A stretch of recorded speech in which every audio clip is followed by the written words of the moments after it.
Bienvenidos al campus de la Universidad Francisco Marroquín. Hoy tenemos el placer de disfrutar de la compañía del profesor Guillermo Lustó. El profesor Lustó es un reconocido académico e investigador argentino. Tiene innumerables publicaciones en el campo de la filosofía política y del constitucionalismo y es el fundador del Inter-American Institute for Democracy, que es un think tank dedicado a la promoción de la libertad y a la promoción de la democracia. Quizás, bienvenido profesor, es un gusto tenerla aquí. Quizás podríamos empezar por una pregunta alrededor de la democracia en América Latina, ¿no? ¿Cómo ve la América Latina de 2017? Es una buena pregunta. Yo creo que habría que separar un poco cómo ve la democracia en general en América Latina y analizar un poco lo que han pasado estos últimos años, porque lo hemos pasado muy mal a partir de la aparición del socialismo del siglo XXI, con una concepción democrática totalmente diversa, y donde en algún momento pareció que iba en una ola de expansión que era incontenible. Cuando Chávez comenzó a manejarse y donde se incorporó rápidamente Correa, Evo Morales, Ortega, e inclusive con actos como el caso de Honduras, cuando quisieron incorporarse, la alternativa que tuvo Humala, que cuando fue electo, que la gente pensaba que podía volcarse al chavismo y que no lo hizo. Y creo que el punto en que marca el regreso a un concepto de democracia diferente es precisamente lo de Humala. Yo defendía en la elección a Humala porque yo pensaba que, primero, el chavismo no era lo que era 4 años antes y Perú no era lo que era en el momento de Humala. Claro. Y que era suicida de Humala sumarse al chavismo. Ahora, me ha despertado la pregunta de, ¿se ha producido una distorsión del concepto de democracia en América Latina? O sea, ¿se ha propuesto una definición alternativa de democracia? Porque estábamos acostumbrados a la democracia liberal de la que hablaba Guillermo O'Donnell, de las poliarquías, ¿no? Que bueno, tenían sus defectos, pero ahí iban avanzando de tercera ola. ¿Se ha producido un cambio? Totalmente, porque en ese momento, a pesar de que el chavismo actuaba de facto en las cosas, y yo hice una distinción entre lo que fueron los gobiernos militares autoritarios del siglo XX y los de este año. Los del siglo XX manifestaban reconocer las limitaciones, reconocer la separación de poderes y no la cumplían. Pero nunca atacaron al principio. Claro. Yo digo, la diferencia es que ellos fueron hipócritas con respecto a la democracia y estos son cínicos. Porque todos dicen, esto no sirve, tal cosa. Y efectivamente el socialismo del siglo XXI, con el constitucionalismo que lo sostuvo atrás, tenía una teoría totalmente diferente a la democracia constitucional, que era la mayoría no debía tener limitaciones. Claro. Y su moto fue, la Constitución no puede ser un límite a la voluntad mayoritaria, lo cual es el concepto de ellos, ¿no? Claro, es como puede ser interpretado para estos estudiantes que nos observan de ciencia política y de filosofía, una vuelta a Rousseau, una recuperación de Rousseau, de la mayoría sobre todas las cosas. Y la de Hobbes. Y la de Hobbes, especialmente, que era el gobierno fuerte, donde entregabas todos los derechos, no te quedabas con ninguno, en contra de la de Locke, que era un contractualista totalmente diverso, ¿no? En el ámbito de la estructura de derechos y libertades, ¿no? Porque, bueno, en cierto sentido, yo entiendo democracia liberal, grosso modo, como un modelo democrático comprometido con la protección de derechos y libertades individuales, ¿no? Y la limitación del poder. Y la limitación del poder. ¿Cómo va América Latina en esas asignaturas, en esas materias? Fruto de esa distorsión del concepto de democracia, ¿hemos perdido en nuestra estructura de derechos y libertades individuales? ¿Es por países? ¿Unos países han ganado, otros han perdido? ¿Cómo ves esa situación? ¿Hay patrones o no? Yo creo que hay un momento que se produce un cambio importante y que yo lo veo de una manera diferente a como lo ven mis colegas, que es el Foro de San Pablo. En el Foro de San Pablo el castrismo convoca a todas las fuerzas de izquierda, pero el mensaje es no más lucha, vamos ahora por las elecciones. Entonces todo el mundo lo toma como un complot para hacerse de los gobiernos por vía electoral, y yo lo tomo como un gran cambio.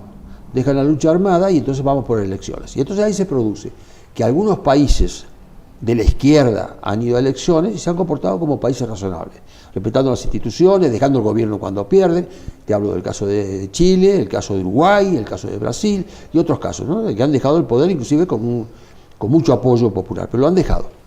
Eso es la izquierda vegetariana, es decir, no te preocupa.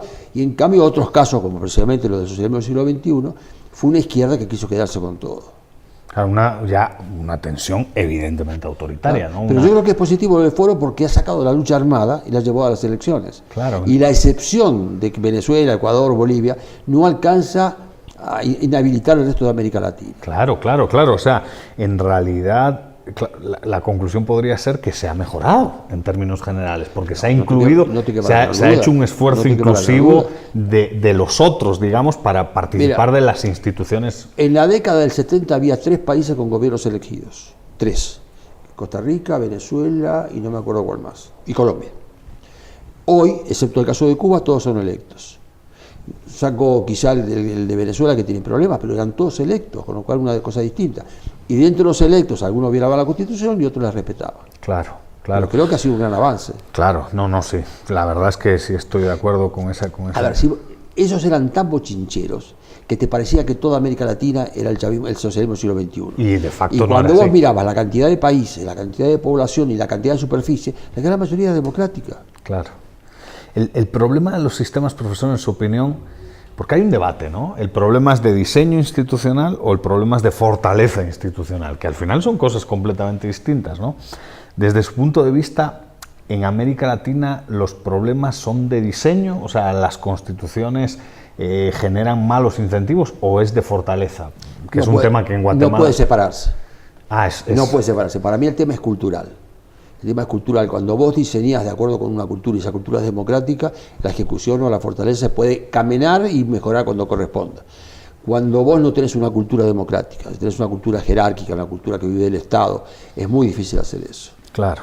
Y alrededor de este debate que a mí me parece muy interesante, ¿no? La crítica de Juan Linz del presidencialismo latinoamericano, que al final hay como sistemas electorales proporcionales para el legislativo, pero al final queremos una persona, un caudillo fuerte en el ejecutivo. Eso no puede dificultar institucionalmente el funcionamiento de los sistemas, porque ahí sí hay un problema cultural, cabal, pero y de diseño, ¿no? Uno de los atentados contra la democracia en América Latina, sea cualquiera el régimen, es el caudillismo. Claro. Que eso es una constante en América Latina y siempre aparece un caudillo. Algunas veces más inteligente como Perón o menos inteligente como Chávez. Digo que Perón es inteligente objetivamente, no es que lo defienda, claro, ni mucho menos, pero era realmente un hombre mucho más preparado que lo que era Chávez. Sí, y además manejó muy bien los medios, manejó bien las comunicaciones, y electoralmente le fue re bien, ¿no?